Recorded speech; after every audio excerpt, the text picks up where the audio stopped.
mempersiapkan melihat ada sesuatu hal yang sudah terjadi yang penasihat hukum sampaikan tadi, si A dengan si B menceritakan ceweknya diperkosa, maka pada waktu itu timbullah suatu ekses kegoncangan jiwa. Kalau seketika itu ada orang yang memperkosa tetangga saya atau anak saya, maka not worth excess, pasal 49, kegoncangan jiwa yang hebat, akibat kegoncangan jiwa yang hebat.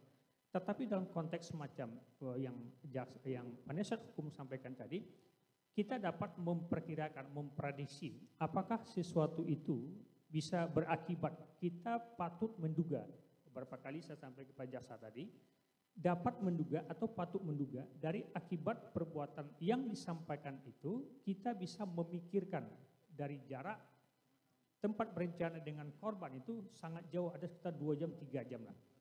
Tetapi suatu peristiwa itu terjadi, sehingga apakah itu dikatakan berencana atau tidak? Artinya ada nggak persiapan itu? Saya tidak melihat adanya persiapan golok, petungan, tali dan sebagainya, tidak ada. Tetapi dengan ilustrasi konstruksi hukum yang disampaikan oleh penyidik, maka saya bisa menyimpulkan, gitu ya.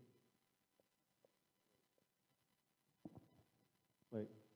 Kalau tadi ahli juga menyampaikan bahwa mempersiapkan sarana dan prasarana ya, itu yang membedakan antara yang berencana atau enggak.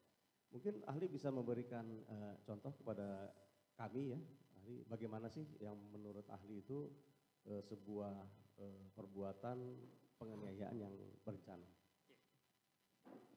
Penganiayaan berencana itu, kalau saya membawa golok itu bisa perencanaan pembunuhan.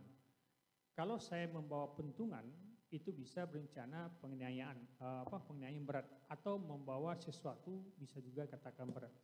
Maka yang kita lihat dari konteks pasal 351 ayat 2, junto pasal 354, 355 tersebut adalah akibat yang ditimbulkan oleh perbuatan tersebut.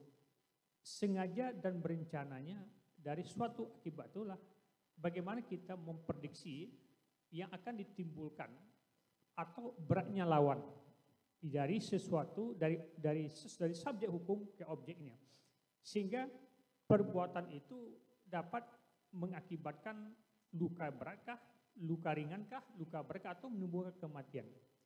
Memang kalau kita lihat dari suatu akibat itu adalah si korban ya sampai sekian bulan di rumah sakit, ya mohon maaf dikoreksi, kita yang memakai media sosial sini sudah melihat dan mendengar. Apakah sesuatu itu dikatakan suatu perbuatan penganiayaan berat atau penganiayaan ringan? Tentu kita sepakat itu adalah pasal 351 ayat 2-nya, penganiayaan berat, karena menghalangi beraktivitasnya korban tersebut selama berapa bulan. Ya, berencana atau tidak berencana, kalau menurut pendapat saya di situ adalah ada suatu niat jahat, niat mens rea, yang mana orang tersebut bisa memperkirakan, tadi saya katakan patut menduga lagi, ini akan timbul akibat hukum kepada korban. Gitu. Oke, jadi dia, apakah tidak, tadi maksud saya yang mempersiapkan sarana dan prasarana itu contohnya seperti apa? Mempersiapkan sarana dan prasarana itu bukan dalam konteks objek yang digunakan.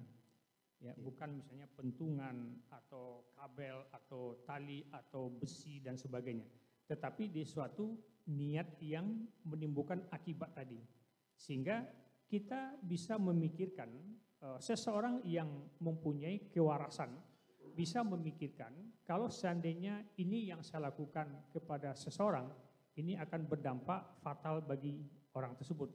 Maka sangat sumir bagi kita untuk menanyakan apakah dia berencana atau tidak berencana. Tetapi dalam konteks hukum pidana, akibat dan mens rea dari seseorang yang melakukan itu bisa memprediksi kalau ini saya lakukan, ini akibatnya. Baik, ya berarti sangat sulit ya untuk menilai niat jahat ya. Cuman kalau misalnya ya, ini kan kita kan tidak mengacu kepada satu kasus ya, dan memang kami memerlukan keahlian dari ahli ini untuk mencerahkan. Kalau misalnya memang ya peristiwa seperti itu, contoh saya tadi kan sesuatu yang memang menimbulkan keingintahuan ya. Apa benar nggak sih ini diperkosa sesuai dengan informasi yang dia terima gitu. Apakah dengan berencana untuk melakukan pertemuan ya, yang ya pandangan saya sih itu masih dalam kewajaran ya, ingin tahu ya, ingin tahu. Lalu kemudian pada saat bertemu itu terpiculah amarah-amarah itu, baru dia keluar ahli. Tapi niat awalnya nih, ini saya pakai asumsi ya, saya nggak mengatakan di dalam kasus ini seperti itu. Saya mengatakan bahwa asumsinya memang pertemuan itu semata-mata ingin bertanya gitu, bener nggak sih kamu melakukan itu terhadap pacar saya, misalnya ini. Dan kemudian pada saat itu jawaban-jawaban yang diterima itu pada saat pembicaraan itu yang memicu sehingga menjadi ya seperti yang ahli katakan tadi ya, bukan pada saat disampaikan ada orangnya, tapi pada saat kemudian ya 1-2 jam dengan niat awal untuk menanyakan, kemudian dari proses pembicaraan itu terpiculah.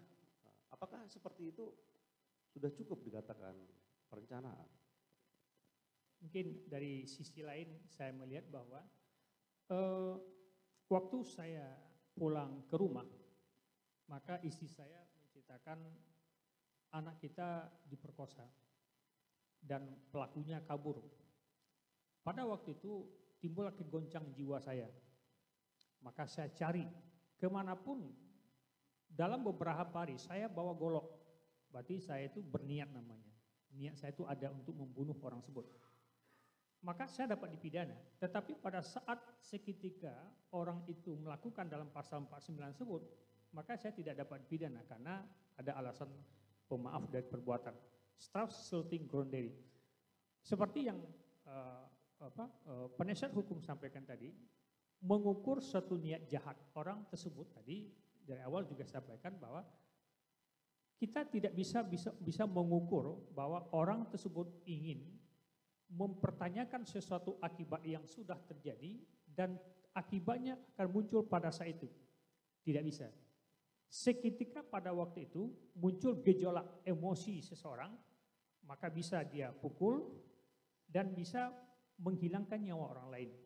Tapi itu tidak dikatakan sebagai not war atau not war excess, tetapi itu bisa katakan sengaja. Itu lebih ke sengaja ya, tidak ada penghapus pidana, tapi menurut ahli itu kesengajaan. Terima kasih sudah nonton, jangan lupa like, subscribe, dan share ya.